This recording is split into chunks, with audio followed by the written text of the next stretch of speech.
Bismillahirrahmanirrahim. Bismillahirrahmanirrahim. Assalamualaikum warahmatullahi wabarakatuh. Alhamdulillahi hamdan katsiran tayyiban mubarakan fihi kama yuhibbu rabbuna wa yardah. Wa asyhadu an la ilaha illallah wahdahu la syarika lah. Wa asyhadu anna Muhammadan abduhu wa rasuluhu la nabiyya ba'dah. Wa qala ta'ala a'udzu billahi minasy syaithanir rajim. Bismillahirrahmanirrahim. Ya ayyuhalladzina amanu taqullaha haqqa tuqatih wa la tamutunna illa wa antum muslimun. Allahumma shalli wa sallim ala nabiyyina Muhammadin wa ala alihi wa ashabihi ajma'in. Amma ba'du. Ikhwani fillah, jamaah salat maghrib, para guru, para asatidz, para pengurus yang insyaallah semua kita mengharapkan ridha Allah Subhanahu wa taala.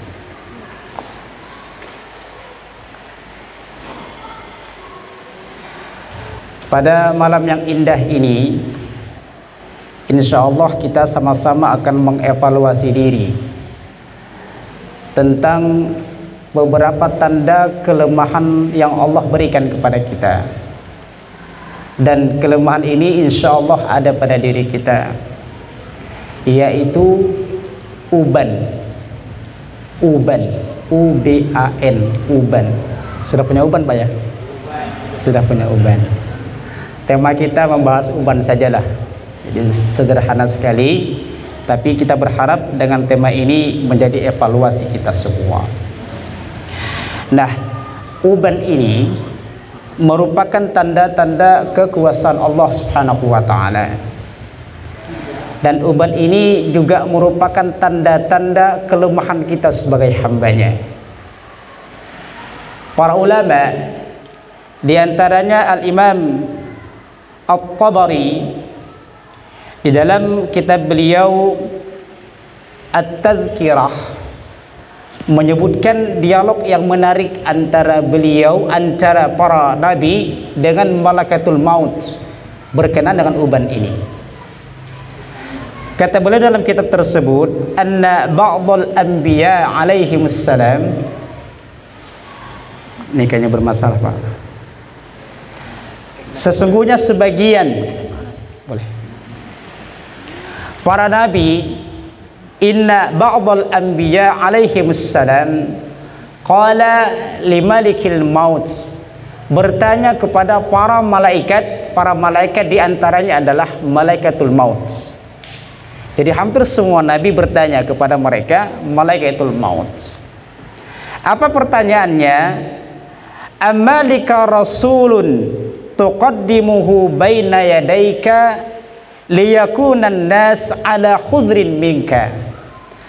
Kata para nabi itu, apakah ketika kamu mau mencabut nyawa seseorang ada pengantarnya, ada muqaddimahnya?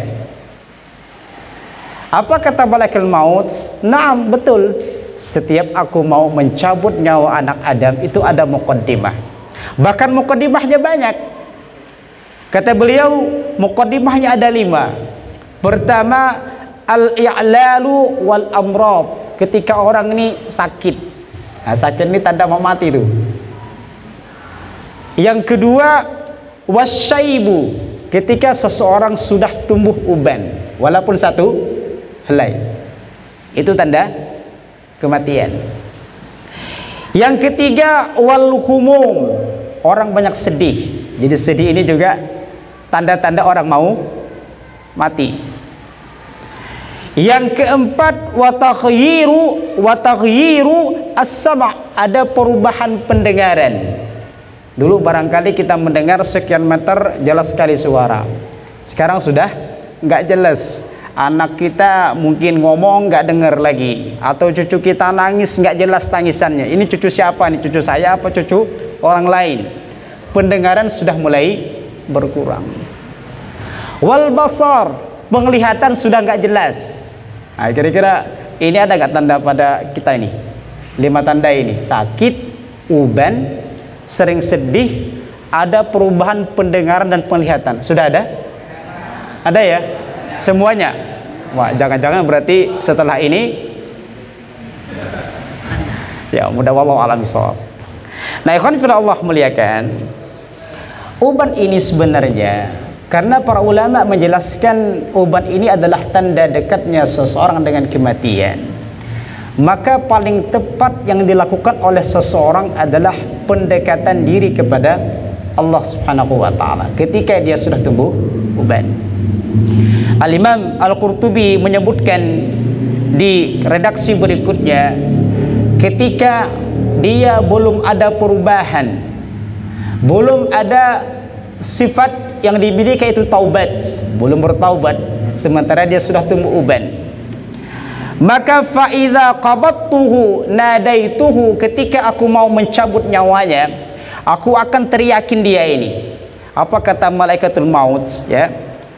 Fa idza alam uqaddimu ilaika rasulan ba'da rasulin, bukankah sudah aku berikan pengantar kepada kamu ini? Kau belum bertaubat, uban sudah ada, sakit juga sudah pernah, sedih sudah sering, gitu kan? Perubahan mata, perubahan pendengaran juga iya, tapi kamu belum bertaubat. Maka apa kata para ulama?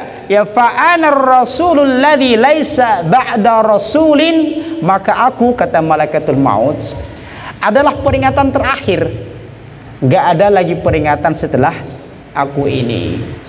Nah, ini patut kita evaluasi diri kita ini. Maka para ulama ini mengistilahkan dalam tafsir-tafsir mereka, istilahnya begini: asyaibu nadhirul mauti.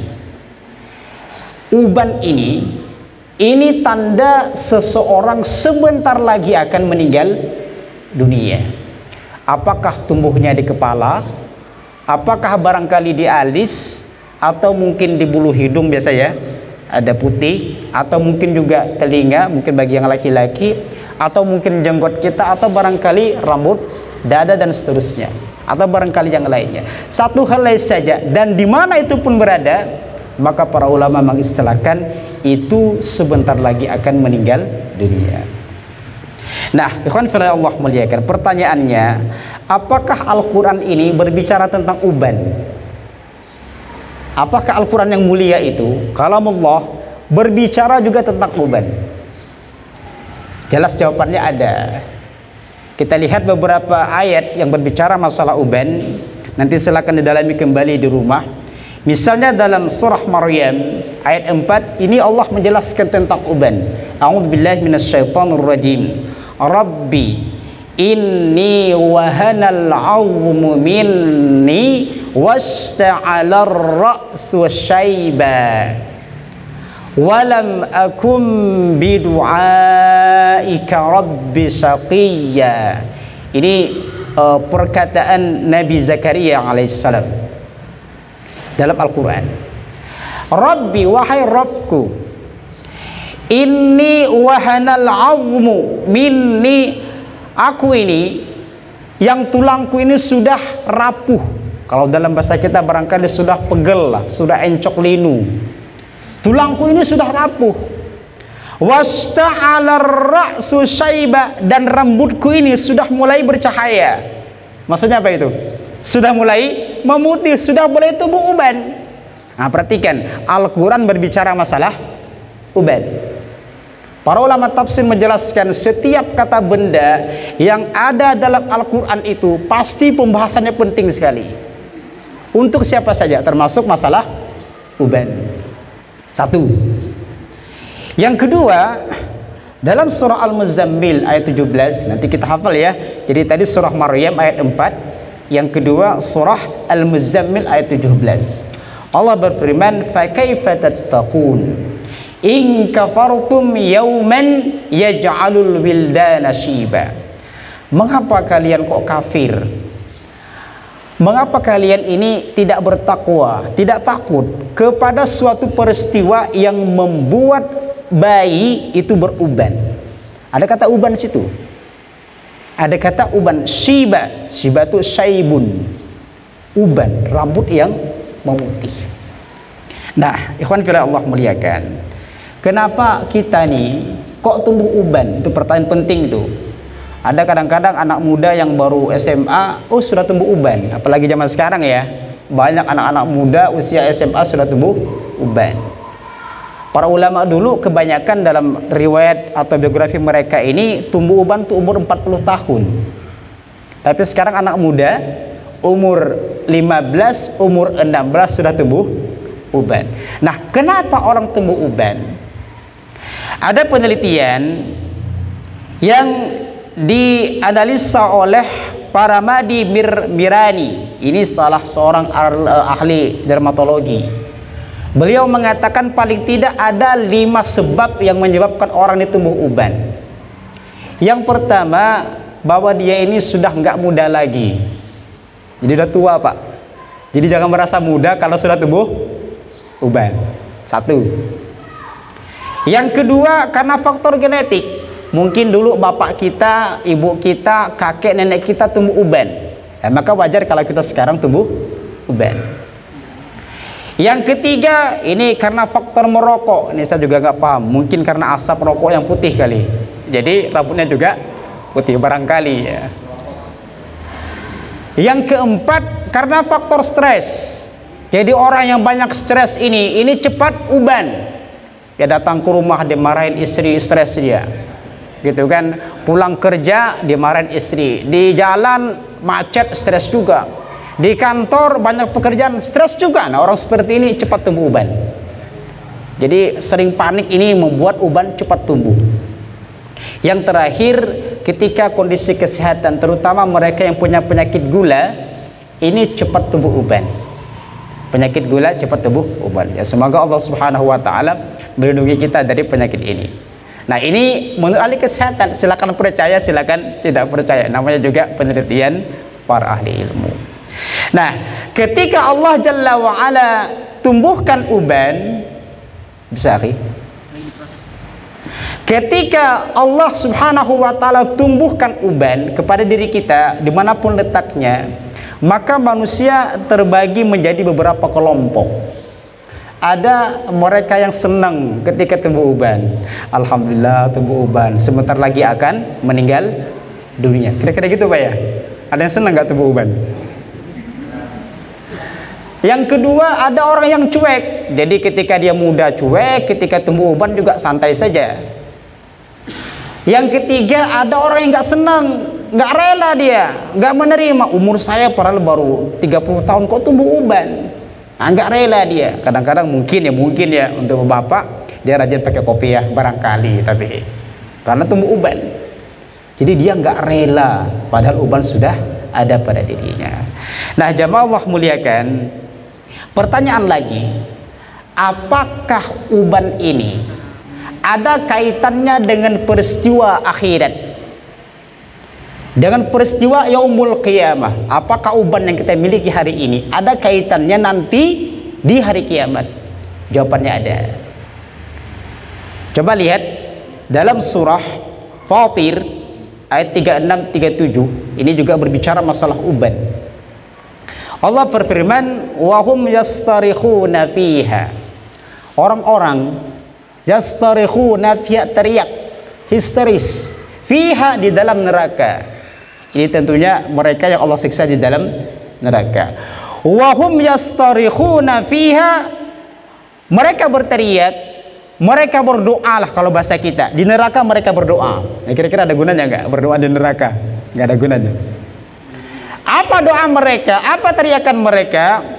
Rabbana akhrijna na'mal salihan ghairal ladzi kunna na'mal. Ya Allah, tolong keluarkan kami dari neraka sejenak saja, supaya kami ini bisa beramal dengan amalan yang berbeda. Dulu mungkin tidak saleh, sekarang kepingin saleh. Teriakan orang kafir ini, teriakan penghuni neraka ini, Allah jawab dengan 2 jawaban. Yang pertama, awalam nu'ammirkum ma yatadzakkaru fihi man tadzakkaru. Ini pertanyaan permohonan orang kafir, tapi Allah balas dengan ucapan ini. Kata Allah, apakah bukan sudah kami panjangkan umurmu? Nah, jadi kalau umur panjang kita ini dari jam ke jam, alhamdulillah sehat terus. Jam berikutnya sehat juga, sampai sekarang sehat juga. Ini juga peringatan, nanti Allah tagih ini. Allah tagih, Allah ingatkan, bukankah sudah kami panjangkan umurmu dan untuk menjadikan pelajaran bagi mereka yang mau mengambil pelajaran. Satu. Yang kedua, teriakan orang kafir ini Allah jawab dengan yang kedua, waja'akum min nadhir. Bukankah sudah datang kepada kalian an-nadhir? Kalau dalam bahasa terjemahannya itu adalah peringatan. Bukankah sudah datang kepada kalian peringatan? Nah, para ulama tafsir, saya ambil satu saja pendapat para ulama. Misalnya Imam Al-Baghawi dalam tafsirnya, beliau mengatakan an-nadhir ini maknanya adalah Al-Quran dan As-Sunnah.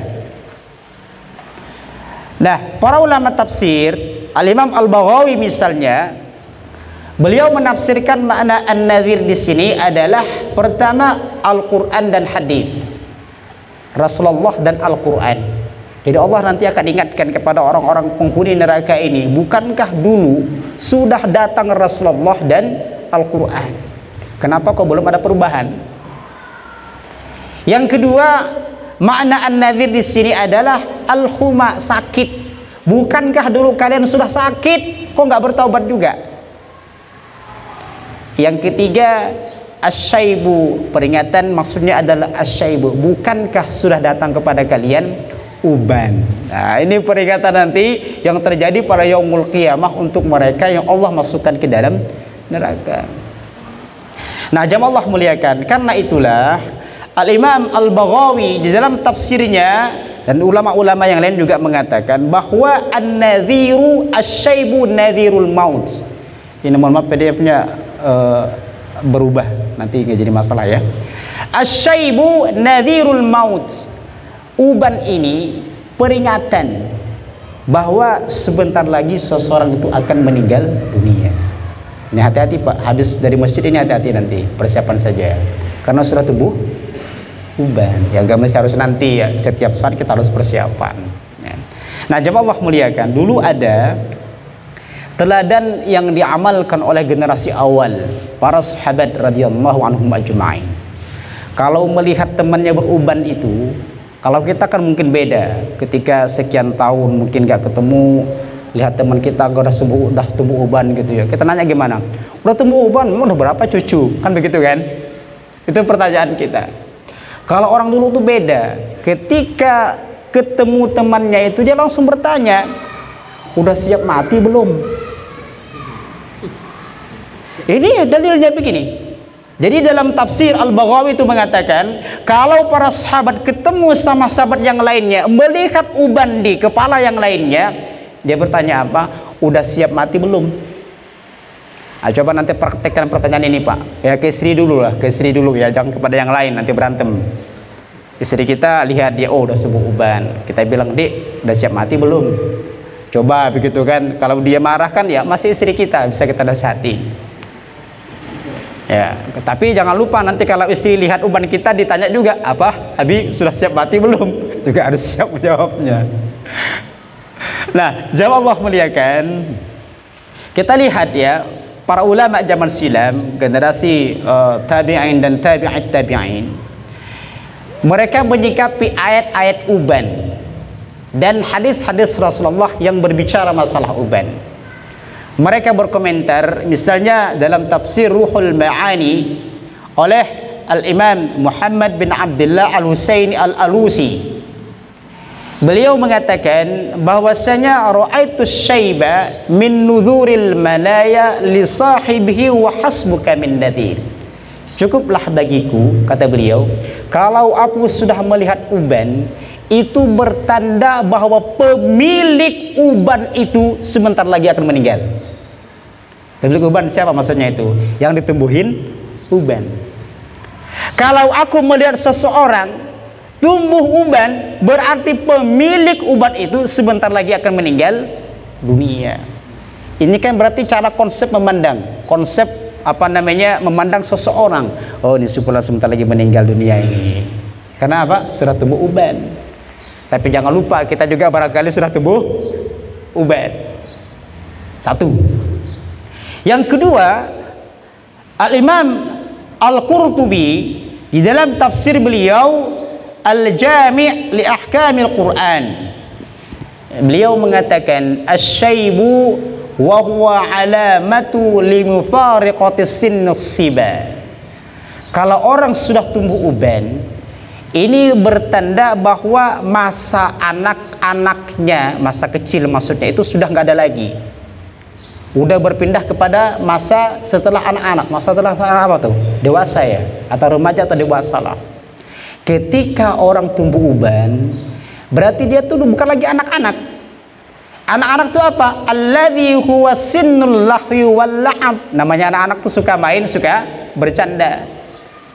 Berarti kalau kita sudah tumbuh uban, jangan bergaya seperti gaya anak-anak yang bermain, bercanda, main game misalnya saja nih. Jangan bercanda, jangan seperti itu. Kenapa? Karena kita sudah tumbuh uban. Nah, ini pandangan para ulama zaman silam. Jadi kalau orang sudah tumbuh uban itu bertanda bahwa masa anak-anaknya sudah habis. Maka dia tidak boleh bergaya seperti gaya anak-anak yang suka santai, suka canda, suka main, ya, suka melakukan hal-hal yang barangkali kurang bermanfaat bagi dirinya. Nah, ini namanya anak-anak.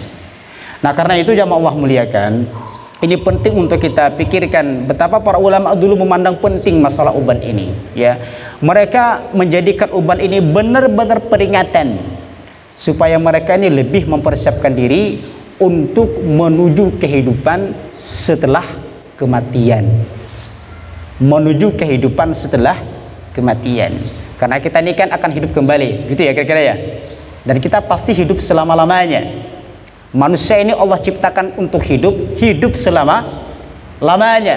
Andaikan mati itu cuma muqaddimah saja untuk menuju kehidupan alam yang sesungguhnya. Nah, ikhwan fillah yang Allah muliakan, ketika orang sudah tumbuh uban dan tidak ada perubahan dalam dirinya, contoh imannya nggak meningkat, ilmunya nggak bertambah banyak, taubatnya tidak sering, dosanya barangkali terus terulang, maka para ulama mengatakan kalaulah seseorang sudah Allah peringatkan dengan 3 hal, kalaulah seseorang sudah Allah nasihati dengan 3 hal. Yang pertama, ketika Islam sudah datang, dan kita alhamdulillah Allah berikan anugerah besar berupa Islam, pun juga dia gak ada perubahan, masih memeluk agama selain Islam misalnya, masih kufur misalnya, melakukan hal-hal yang Allah larang misalnya. Yang kedua, ketika Al-Quran sudah datang, dan sekarang kan Allah berikan kemudahan kepada kita untuk memiliki mushaf Al-Quran. Bahkan setiap waktu barangkali mudah mengakses murattal Al-Quran. Di HP kita bisa, atau di masjid-masjid bergema suara Al-Quran. Tapi gak ada perubahan dalam diri kita. Salatnya juga enggak barangkali, nutup aurat juga enggak barangkali, gak ada perubahan dia. Padahal Al-Quran sudah dibaca, Al-Quran sudah dibacakan, gak ada perubahan. Yang ketiga, wal musyib, ketika uban sudah tumbuh, nggak ada perubahan juga, gayanya masih gaya anak muda, suka nongkrong, apalagi tuh biasa anak muda kan begitu ya, suka berpoya-poya, nggak ada perubahan dalam dirinya. Maka kata para ulama, kalaulah 3 hal itu datang namun tidak membawa perubahan kepada dia, lam yatakhayyadh bisyai'in, maka dengan nasihat apapun dia tidak akan berubah kecuali hidayah Allah Subhanahu wa taala. Islam sudah datang, gak ada perubahan. Al-Quran sudah didengar, gak ada perubahan. Uban sudah tumbuh, pun gak ada perubahan. Maka ketika kita nasihati dia dengan nasihat apapun akan sulit untuk melakukan perubahan. Nah, kira-kira kita ini kan insya Allah sudah ada semuanya ya. Islam alhamdulillah ada, Al-Quran sudah kita baca, bahkan kita dengar sering sekali, uban juga sudah ada. Maka layaknya kita harus berubah kepada yang lebih baik. Iman kita bertambah, ilmu kita bertambah, ketaatan kita semakin banyak. Nah, ini namanya perubahan. Al-Imam Al-Barari, beliau mengatakan jangan remehkan uban walaupun sehelai. Walaupun sehelai, karena uban satu sama juga dengan uban yang banyak. Sama kan ya kira-kira ya? Sama-sama tumbuh uban. Walaupun misalnya kepalanya putih, tapi kok ada uban dalam hidungnya misalnya, jangan diremehkan. Itu bertanda sebentar lagi akan meninggal dunia. Sekali lagi, ini yang diungkap oleh para ulama tafsir.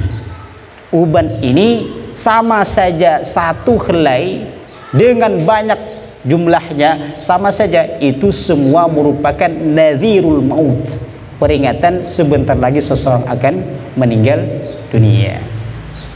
Bahkan Al-Imam Al-Busti, beliau mengatakan kepada kita semua tentunya, kata beliau, wahai saudara-saudaraku yang sudah beruban, wahai kita ini yang sudah beruban, andaikan kau paham, mengerti uban itu tanda dekatnya seseorang dengan kematian, maka enggak layak bagimu untuk berpoya-poya, bersantai-santai, masih nongkrong lama di warung kopi misalnya, walaupun minum kopi sah-sah saja, masih nongkrong bareng-bareng sama anak muda di pinggir jalan, walaupun misalnya ngumpul sama anak muda nggak jadi masalah.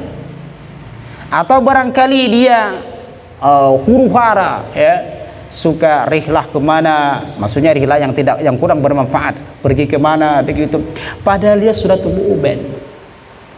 Ahsannya ketika kita sudah tumbuh uban ini banyak menyendiri, merenung tentang dosa yang pernah kita lakukan, ingat kepada Allah Jalla wa'ala ya. Ingat masa depan kita di yaumul akhirat kelak. Nah, ini seharusnya sikap yang dilakukan oleh seseorang yang sudah tumbuh uban. Nah, ikhwan fillah Allah muliakan, uban ini atau fase tumbuhnya uban ini pasti kita lewati kalau Allah panjangkan umur kita. Pasti seseorang ini melewati fase-fase tumbuhnya uban. Apa buktinya? Al-Quran mengatakan dalam ayat 54 surah Ar-Rum, Allah mengatakan, Allahul ladzi khalaqakum min dha'fin thumma ja'ala min ba'di dha'f quwwah. Allah subhanahu wa ta'ala menciptakan kalian dari lemah. Nah, salah satunya kita apa nih? Lemah. Thumma, kemudian ja'ala min ba'di dha'fin quwwah. Setelah kita lemah, Allah kuatkan. Dulu kita Allah ciptakan hanya dari saripati air mani. Ketika kita lahir dalam posisi lemah pula, ada nyamuk hinggap di kepala kita, apa bisa kita pukul? Enggak bisa. Ketika bantal guling nimpa kita, ketika kita baik, apa bisa kita tendang begitu? Enggak bisa, karena kita dalam posisi lemah. Setelah itu Allah kuatkan kita, kita bisa bawa ember, bisa bawa semen satu sak, gitu kan? Allah kuatkan kita. Tapi thumma ja'ala min ba'di quwwatin dha'fin wa syaiba, thumma quwwah, thumma ja'ala min ba'di quwwatin dha'fan wa syaibatan. Setelah kuat, Allah lemahkan kita dan tumbuh uban. Perhatikan kalimat warna merah itu, dua kalimat beriringan, dha'fan wa syaibatan, lemah dan tumbuh uban. Ini menunjukkan apa? Semua orang yang beruban pasti secara fisiknya itu sudah melemah. Saya ambil contoh, Pak. Dulu ketika kita masih muda, misalnya nih muda ya, masih SMA, masih kuliah, ketika hujan deras begitu, ada teman-teman ngajak main bola, kira-kira gimana? Ayo main bola, hujan-hujanan, seneng banget kan? Nah, sekarang sudah tumbuh uban, turun hujan, kira-kira gimana? Takut dengan hujan. Maka betul orang yang lemah itu, orang yang tumbuh uban ini identik dengan lemah. Fisiknya, kekuatannya berkurang, ya, mungkin dia sering pegel, sering masuk angin ketika sudah tumbuh uban. Jadi pasti fase-fase ini kalau Allah panjangkan umur kita, kita lewati semua. Tumbuh uban dan postur tubuh kita ini berubah, fisik kita melemah. Nah, namun ikhwan fillah Allah muliakan, kalau orang tumbuh uban tentu dia memiliki keutamaan yang banyak. Jadi jangan minder, jangan pesimis ketika sudah tumbuh uban, aduh aku mau meninggal misalnya. Ya sah-sah saja seperti itu berpikirnya ya. Tapi ada kemuliaan yang Allah berikan ketika dia tumbuh uban. Kalau orang Arab tuh bilang begini, kalau orang tumbuh uban tuh, jadi kalau kita keluar malam, di malam katakanlah malam ke-20, 21, 22 dan seterusnya itu kan gelap gulita Pak ya. Kira-kira nyaman gak keluar malam gelap gulita? Nggak nyaman. Tapi ketika ada bintang 1, bintang 2, bintangnya 3, banyak bintangnya, kira-kira gimana kalau jalan malam-malam? Senang. Sama juga kalau rambut kita hitam ini biasa, tapi ketika rambut kita tumbuh 1 uban, 2 uban, 3 uban, dia semakin bagus. Makanya saya menasihatin kepada keluarga muslim ini, kalau istrinya tumbuh uban itu berarti dia semakin cantik. Kalau suaminya tumbuh uban berarti dia semakin ganteng. Sebagaimana malam tadi itu, malam kalau banyak cahayanya, banyak bintangnya, maka akan indahlah malam tersebut. Ini berpikirnya begitu ya, tumbuh uban semakin ganteng, alhamdulillah. Tapi sebentar lagi akan meninggal dunia, itu yang penting juga. Nah, jawab Allah muliakan, kalau orang tumbuh uban ini sebagaimana dijelaskan dalam hadis Nabi yang mulia sallallahu alaihi wasallam, kan ini termaktub di dalam kitab Al-Bidayatu wan Nihayah al-Imam Ibnu Katsir rahimahullahu taala. Beliau mencantumkan hadis Nabi yang mulia sallallahu alaihi wasallam tentang Nabiullah Ibrahim alaihissalam. Dalam hadis ini dijelaskan, Nabi Ibrahim ini adalah makhluk yang pertama menjamu tamu dengan sempurna. Jadi kalau kita mau bagaimana menjamu tamu, belajar kepada bagaimana biografi Nabi Ibrahim dalam hal ini. Yang kedua, Ibrahim ini adalah manusia pertama yang berkhitan, yang bersunat. Yang ketiga, beliau adalah manusia pertama yang memotong kumisnya. Dan yang ketiga, yang keempat, beliau adalah manusia pertama yang melihat uban. Nabiullah Ibrahim. Sampai-sampai ketika dia melihat uban di kepalanya, dia bertanya kepada Allah Jalla wa'ala, ya Rabb, ma hadha? Wahai Allah, ini apa ini? Ada rambut memutih begitu, ini apa? Apa kata Allah Jalla wa'ala? Allahu tabaraka wa ta'ala qal waqarun wa Ibrahim, ini adalah waqar. Waqar ini kalau kita terjemahkan itu wibawa. Wibawa Pak. Sehingga Nabiullah Ibrahim berkata kepada Allah, meminta kepada Allah, ya Allah, tolong tambahkan waqar, tolong tambahkan wibawa.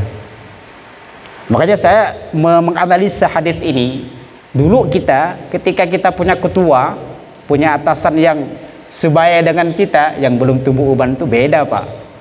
Dengan sekarang yang dia pemimpin kita sudah tumbuh uban. Jadi orang sudah tumbuh uban nih, wibawa dia tuh beda, semakin kuat, semakin tinggi. Perhatikanlah kalau teman kita saja, kalau dia beruban, ngomongnya beda dengan teman kita yang ubannya belum ada. Dan ketika orang tumbuh uban ini, maka ada 4 hal yang memungkinkan ada pada diri dia. Pertama, jiwa dia ini akan menghindarkan dari hal-hal yang kurang bermanfaat. Itu watak orang yang beruban biasa begitu Pak. Jadi ini mah gak bermanfaat nih, gak usah aja deh. Itu biasa pikiran orang yang sudah tumbuh uban. Yang kedua, wa yamilu ila ta'ah wa taubah, dia akan gampang untuk taat kepada Allah dan mudah untuk bertaubat kepada Allah Subhanahu wa taala, karena dia paham ini uban sebentar lagi akan meninggal dunia, ngapain gak bertaubat. Yang ketiga, maka jiwanya ini akan mampu ya mengkondisikan hal-hal yang menyalahi kehendak Allah Subhanahu wa taala. Misalnya ada kehendak ingin katakanlah memiliki dunia dalam sekian dan sekian. Dia sudah tua, misalnya gini berpikirnya, nanti nih saya punya uang pensiun, mau bangun rumah mau bangun A, mau bangun B, bangun C dan seterusnya. Biasa orang sudah tumbuh uban ini, dia nggak kesana berpikirnya. Nggak kesana berpikirnya. Dia berpikir akhirat. Karena sebentar lagi akan meninggal dunia. Jadi mampu mengelola gejolak syahwat. Nah, ini orang yang biasa yang biasa memiliki ubat seperti itu jiwanya. Yang keempat, bahwasanya Allah Subhanahu wa taala akan memudahkan dia masuk surga karena ubannya. Allah mudahkan dia masuk surga karena ubannya, karena dia bertaubat. Bahkan nanti yaumul qiyamah, kata Nabi yang mulia sallallahu alaihi wasallam, bahwa ubannya ini menjadi cahaya pada yaumul qiyamah. Menjadi cahaya, Pak. Ada hadis, paling tidak ada 2 hadis Nabi yang mulia sallallahu alaihi wasallam, dan hadisnya kedudukannya ini adalah hasan, bahkan sebagian para ulama tafsir mengatakan hadis ini sahih. Kata Nabi yang mulia sallallahu alaihi wasallam, la tantifus syaiba fa innahu nur yaumal qiyamah. Jangan cabut uban kalian, karena uban ini adalah cahaya pada hari kiamat. Wa man syaba syaibatan fil Islam, siapa saja yang tumbuh uban dan dia beragama Islam, kutiba lahu biha hasanatun, maka setiap satu uban menjadikan satu kebaikan untuknya. Wa hatta anhu biha khati'atun, satu uban menghapuskan satu dosa, satu kesalahan. Wa rufi'a lahu biha darajatun, dan satu uban mengangkat derajat dan satu derajat. Coba Pak hitung deh ubannya, berapa helai itu? Berarti seperti itulah jumlah kebaikannya, seperti itulah dihilangkan dosa dan maksiatnya, dan sejumlah itulah diangkat Allah derajatnya. Maka satu sisi ubat ini peringatan bagi kita sebentar lagi meninggal dunia, tapi satu sisi mengundang kebaikan yang besar. Allah akan berikan kebaikan, kemudian Allah akan hapuskan kesalahan kita. Yang ketiga, Allah akan angkat derajat kita. Karena itu jangan sekali-kali mencabut uban, karena nanti akan menjadi cahaya pada yaumul qiyamah. Kalau ada uban, biarkan saja, nikmati saja, dan renungilah, sebentar lagi saya akan meninggal dunia. Itu barangkali yang bisa kami sampaikan. Semoga Allah Subhanahu wa taala memudahkan kita untuk mencapai derajat orang-orang yang rajin bertaubat, dan menjadikan kita ini lebih persiapan, lebih ada persiapan menuju kehidupan kelak, kehidupan yang hakiki setelah kematian. Yang benar dari Allah Jalla wa Ala, yang salah dari saya pribadi. Kita tutup dengan wassallallahu ala nabiyyina Muhammadin wa ala alihi wa ashabihi ajma'in.